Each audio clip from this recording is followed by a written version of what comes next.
Ah ben, je vais commencer par le dessin que j'aime le moins. C'était le dessin, son dernier dessin pour l'hebdo, aux lectrices et aux lecteurs de l'hebdo. Merci de m'avoir suivi. Là, je ne peux pas vous dire où je vais. Voilà, il nous quittait. Mick, c'était une partie essentielle de l'hebdo.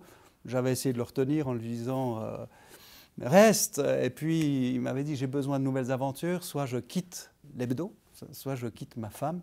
Et je lui avais dit quitte ta femme. Bon, il avait rigolé et il était quand même parti. La première rencontre, c'était fin de l'année, en 1990, je crois. On préparait un numéro spécial sur ce que c'était que d'être suisse. J'avais écrit un grand plaidoyer pour le néopatriotisme suisse.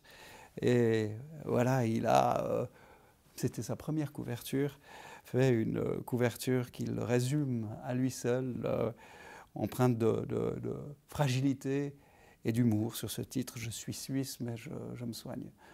C'est peut-être pas mon dessin préféré, mais c'est celui qui a laissé le plus de traces, si je puis dire. C'est ce poulet sans tête, suite au départ de Christophe Blocher.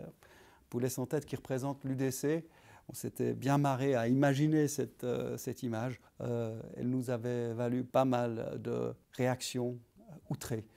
Mick était piquant, il avait peur de rien.